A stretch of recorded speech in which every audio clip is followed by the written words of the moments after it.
Salam sejahtera, selamat beraktivitas. Semoga hari ini jauh lebih baik daripada hari kemarin. Berkat Tuhan selalu berkelimpahan di dalam kehidupan kita. Kita mau baca dan renungkan firman Tuhan dalam Wahyu pasal yang ke-18. Kemudian daripada itu aku melihat seorang malaikat lain turun dari surga.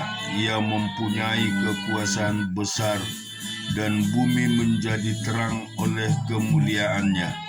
Dan ia berseru dengan suara yang kuat, katanya, sudah rubuh, Babel kota besar itu, dan ia telah menjadi tempat kediaman roh-roh jahat, dan tempat bersembunyi semua roh najis, dan tempat bersembunyi segala burung yang najis dan yang dibenci, karena semuanya bangsa telah minum dari anggur. Hawa nafsu cabulnya dan raja-raja di bumi telah berbuat cabul dengan dia, dan pedagang-pedagang di bumi telah menjadi kaya oleh kelimpahan hawa nafsunya. Lalu aku mendengar suara lain dari surga berkata, pergilah kamu hai umatku, pergilah daripadanya, supaya kamu jangan mengambil bagian dalam dosa-dosanya, dan supaya kamu jangan turut ditimpa malapetaka-malapetakanya, sebab dosa-dosa telah bertimbun-timbun sampai ke langit, dan Allah telah mengingat segala kejahatannya. Balaskanlah kepadanya sama seperti dia juga membalaskan, dan memberikan kepadanya 2 kali lipat menurut pekerjaannya. Campurkanlah baginya 2 kali lipat di dalam cawan pencampurannya. Berikanlah kepadanya siksaan dan perkabungan sebanyak kemudian dan kemewahan yang telah ia nikmati, sebab ia berkata di dalam hatinya, aku bertahta seperti ratu, aku bukan janda, dan aku tidak akan pernah berkabung. Sebab itu segala malapetakanya akan datang dalam suatu hari, yaitu sampar dan perkabungan dan kelaparan, dan ia akan dibakar dengan api, karena Tuhan Allah yang menghakimi. Dia adalah kuat, dan raja-raja di bumi yang telah berbuat cabul dan hidup dalam kelimpahan dengan dia akan menangisi dan meratapinya apabila mereka melihat asap api yang membakarnya. Mereka akan berdiri jauh-jauh karena takut akan siksaannya, dan mereka akan berkata, celaka, celaka engkau hai kota yang berat, Babel hai kota yang kuat.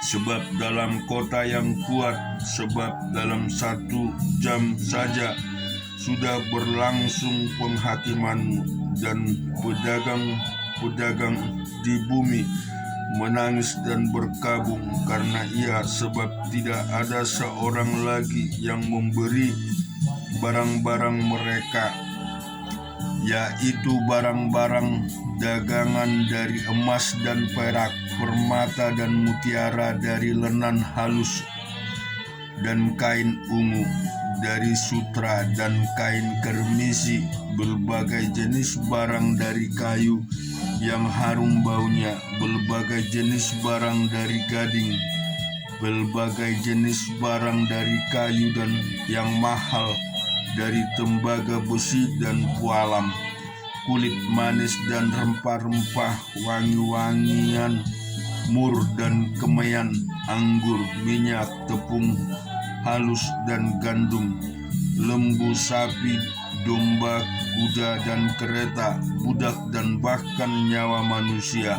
Dan mereka akan berkata, sudah lenyap buah-buahan yang ingini hatimu, dan segala yang mewah dan indah telah hilang daripadamu, dan tidak akan ditemukan lagi mereka yang memperdagangkan barang-barang itu yang telah menjadi kaya oleh dia akan berdiri jauh-jauh karena takut akan siksaannya, dan sambil menangis dan meratap mereka berkata, celaka, celaka kota besar yang berpakaian lenan halus dari kain ungu dan kain karmiji, dan yang dihiasi dengan emas dan permata dan mutiara, sebab dalam 1 jam saja kekayaan sebanyak itu sudah binasa,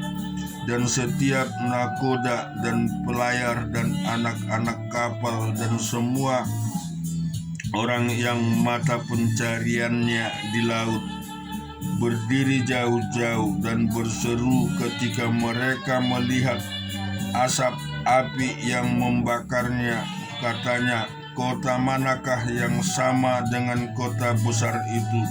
Dan mereka menghamburkan debu ke atas kepala mereka dan berseru sambil menangis dan meratap, katanya,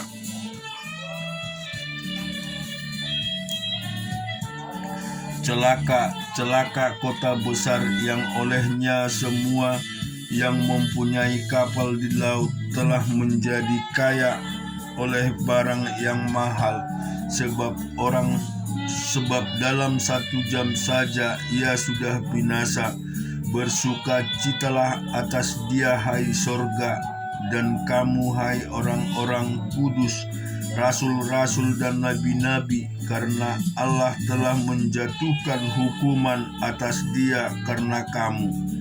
Dan seorang malaikat yang kuat mengangkat sebuah batu besar, batu kilangan, lalu melemparkannya ke dalam laut, katanya, demikianlah Babel kota besar itu akan dilemparkan dengan keras ke atas, dan ia tidak akan ditemukan lagi.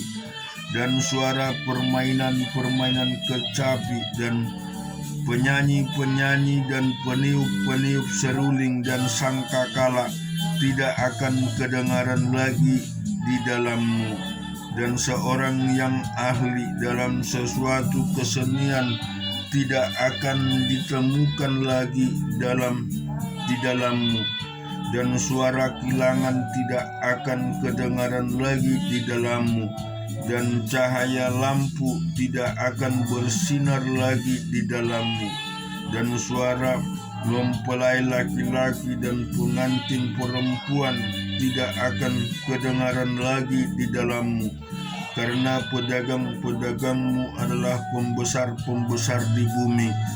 Oleh ilmu sihirmu semua bangsa disesatkan, dan di dalamnya terdapat darah nabi-nabi dan orang-orang kudus, dan darah semua orang yang dibunuh di bumi. Kita baca juga di Kejadian pasal yang ke-6. Ketika manusia itu mulai bertambah banyak jumlahnya di muka bumi, dan bagi mereka lahir anak-anak perempuan, maka anak-anak Allah melihat bahwa anak-anak perempuan manusia itu cantik-cantik. Lalu mereka mengambil istri dari antara perempuan-perempuan itu, siapa saja yang disukai mereka. Berfirmanlah Tuhan, rohku tidak akan selama-lamanya tinggal di dalam manusia, karena manusia itu adalah daging, tetapi umurnya akan 120 tahun saja. Pada waktu itu orang-orang raksasa ada di bumi, dan juga pada waktu sesudah ketika anak-anak Allah menghampiri anak-anak perempuan manusia, dan perempuan-perempuan itu melahirkan anak bagi mereka. Inilah orang-orang yang gagah perkasa di zaman purbakala, orang-orang yang kenamaan ketika manusia besar di bumi, dan bahwa segala kecenderungan hatinya selalu membuahkan kejahatan semata-mata. Maka menyesallah Tuhan bahwa Ia telah menjadikan manusia di bumi, dan hal itu memilukan hatinya. Berfirmanlah Tuhan, Aku akan menghapuskan manusia yang telah kuciptakan itu dari muka bumi, baik manusia maupun hewan, dan binatang-binatang melata, dan burung-burung di udara, sebab Aku menyesal bahwa Aku telah menjadikan mereka. Tetapi Nuh mendapat kasih karunia di mata Tuhan. Inilah riwayat Nuh. Nuh adalah seorang yang benar dan tidak bercela di antara orang-orang sezamannya, dan Nuh itu hidup bergaul dengan Allah. Nuh memperanakkan 3 orang laki-laki, Sem, Ham, dan Yafet. Adapun bumi itu telah rusak di hadapan Allah dan penuh dengan kekerasan. Allah penilik bumi itu, dan sungguh rusak benar, sebab semua manusia menjalankan hidup yang rusak di bumi. Berfirmanlah Allah kepada Nuh, Aku telah memutuskan untuk mengakhiri hidup segala makhluk, sebab bumi telah penuh dengan kekerasan oleh mereka. Jadi Aku akan memusnahkan mereka bersama-sama dengan bumi. Buatlah bagimu sebuah batra dari kayu gopir. Batra itu harus kau buat berpetak-petak, dan harus kau tutup dengan pakal dari luar dan dari dalam. Beginilah engkau harus membuat batra itu: 300 hasta panjangnya, 50 hasta lebarnya, dan 30 hasta tingginya. Buatlah atap pada batra itu, dan selesaikanlah batra itu sampai sehasta dari atas, dan pasanglah pintunya pada lambungnya. Buatlah batra itu bertingkat, bawah,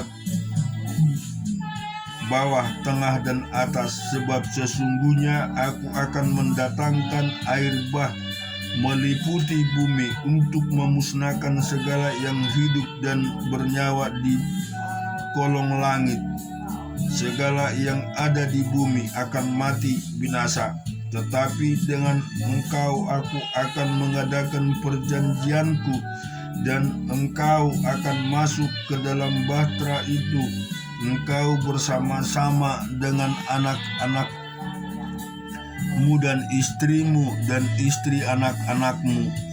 Dan dari segala yang hidup, dari segala makhluk, dari semua haruslah engkau bawa 1 pasang ke dalam batra itu, supaya terpelihara hidupnya bersama-sama dengan engkau. Jantan dan betina harus kau bawa dari segala jenis burung, dan dari segala jenis hewan, dari segala jenis binatang melata di muka bumi. Dari semua itu haruslah datang 1 pasang kepadamu, supaya terpelihara hidupnya. Dan engkau bawalah bagimu segala apa yang dapat dimakan, kumpulkanlah itu padamu untuk menjadi makanan bagimu dan bagi mereka. Lalu Nuh melakukan semuanya itu, tepat seperti yang diperintahkan Allah kepadanya. Demikianlah dilakukannya. Kita juga akan baca firman Tuhan dalam Bilangan yang ketiga,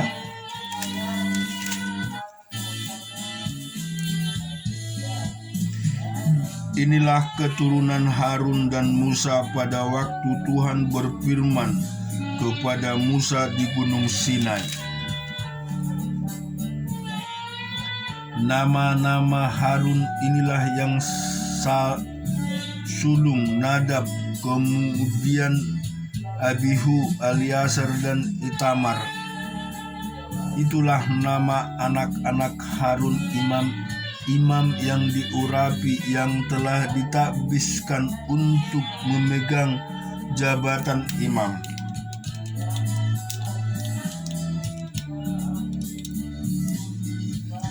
Tetapi Nadab dan Abihu sudah mati di hadapan Tuhan di padang gurun Sinai ketika mereka mempersembahkan api yang asing ke hadapan Tuhan.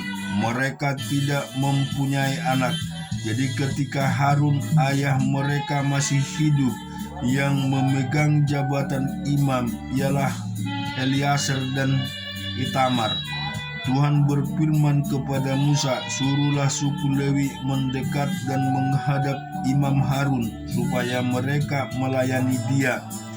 Mereka harus mengerjakan tugas-tugas bagi Harun dan bagi segenap umat Israel di depan kemah pertemuan, dan dengan demikian melakukan pekerjaan jabatannya pada kemah suci. Mereka harus memelihara segala pertobatan kemah pertemuan dan mengerjakan tugas-tugas bagi orang Israel, dan dengan demikian melakukan pekerjaan jabatannya pada kemah suci. Orang Lewi harus kau serahkan kepada Harun dan anak-anaknya dari antara orang Israel. Berusahalah orang-orang itu diserahkan kepadanya dengan sepenuhnya. Tetapi Harun dan anak-anaknya haruslah kau tugaskan untuk memegang jabatan sebagai imam, sedang orang awam yang dekat harus dihukum mati." Tuhan berfirman kepada Musa, "Sesungguhnya aku mengambil orang Lewi dari antara orang Israel, ganti semua anak sulung mereka yang terdahulu lahir dari kandungan, supaya orang Lewi menjadi kepunyaanku, sebab akulah yang punya semua anak sulung. Pada waktu aku membunuh semua anak sulung di tanah Mesir, maka aku menguduskan bagiku semua anak sulung yang ada pada orang Israel, baik dari manusia maupun dari hewan, semuanya itu kepunyaanku. Akulah Tuhan." Tuhan berfirman kepada Musa di padang gurun Sinai, "Catatlah Bani Lewi menurut puak-puak dan kaum-kaum mereka, semua laki-laki yang berumur 1 bulan ke atas harus kau catat." Lalu Musa mencatat mereka sesuai dengan titah Tuhan, seperti yang diperintahkan kepadanya. Inilah anak Lewi dengan nama mereka: Gerson, Rehat, dan Merari. Inilah nama anak-anak Gerson dan kaum-kaum mereka: Libni dan Simei. Anak-anak Kehat dan kaum-kaum mereka ialah Amram, Jimhar, Hebron, dan Uziel. Anak-anak Merari dan kaum-kaum mereka ialah Mahli dan Musi. Inilah kaum-kaum orang Lewi yang ada dalam puak-puak mereka. Puak Gerson terdiri dari kaum Libni dan kaum Simei. Itulah kaum-kaum Gerson. Jumlah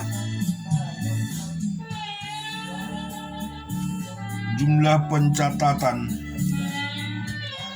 mereka ketika semua laki-laki yang berumur 1 bulan ke atas dicatat ada 7.500 orang. Kita juga membaca di dalam 1 Tawarik pasal yang ke-16.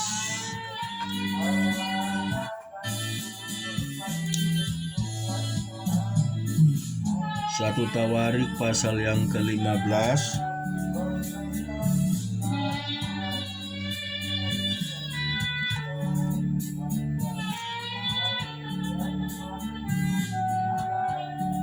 ayat 17, 1 Tawarik 15 ayat 17.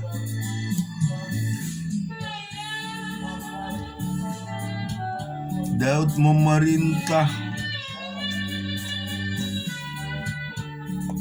memerintahkan para orang Lewi itu supaya mereka menyuruh berdiri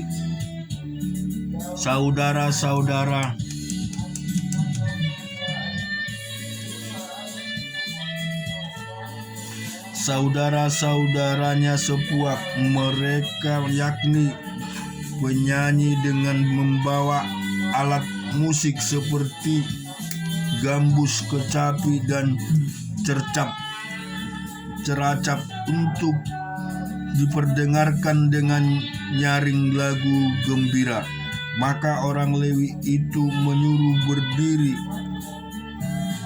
Heman bin Yoel, dan dari saudara-saudara sepuaknya Asaf bin Berekia, dari Bani Merari saudara-saudara sepuak mereka Etan bin Kusaya, dan bersama-sama mereka itu saudara-saudara mereka dari tingkat kedua Zakaria, Yaziel, Simirmot, Yel, Uni, Elihab, Benaya, Masaya, Matika, Elipele, Mikineye, dan Obed Edom, serta Yel, para penunggu pintu gerbang. Para penyanyi yakni Herman, Asap, dan Etayan harus memperdengarkan lagu dengan ceracap tembaga. Zakaria, Eziel, Semiramot, Yel, Uni, Elihab, Maase, Benaya harus memainkan gambus yang tinggi nadanya, sedang Metica, Elipele, Minekeya, Obed Edom, Yeyel, dan Azaria harus memainkan kecapi yang kedelapan nada lebih rendah tingkatnya untuk mengiringi nyanyian. Kenaya, pemimpin orang Lewi, mendapat tugas pengangkutan. Ia mengepalai pengangkutan sebab ia paham dalam hal itu.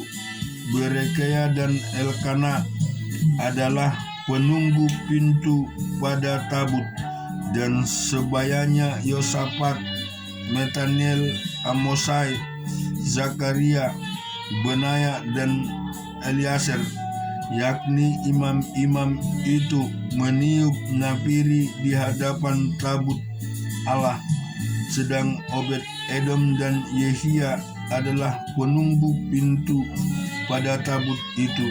Maka Daud dan para tua-tua Israel dan para pemimpin pasukan 1000 pergi untuk mengangkut tabut perjanjian Tuhan itu dari rumah Obed Edom dengan sukacita. Dan oleh karena Allah menolong orang Lewi yang mengangkat tabut perjanjian Tuhan itu, maka dipersembahkanlah 7 ekor lembu jantan dan 7 ekor domba jantan. Daud memakai jubah dari kain lenan halus, juga segala orang Lewi yang mengangkat tabut itu, dan para penyanyi dan kenaya yang mengepalai pengangkutan, dan para penyanyi. Daud juga memakai baju efod dari kain lenan. Seluruh orang Israel mengangkut tabut perjanjian Tuhan itu dengan dirinya, sorak dan bunyi sangkakala, napiri dan ceracap, sambil memperdengarkan permainan gambus dan kecapi. Ketika tabut perjanjian Tuhan itu sampai ke kota Daud, maka Mikal, anak perempuan Saul, menjenguk dari jendela, lalu melihat Raja Daud melompat-lompat dan menari-nari. Sebab itu ia memandang rendah Daud dalam hatinya. Amin. Tuhan memberkati kita semua.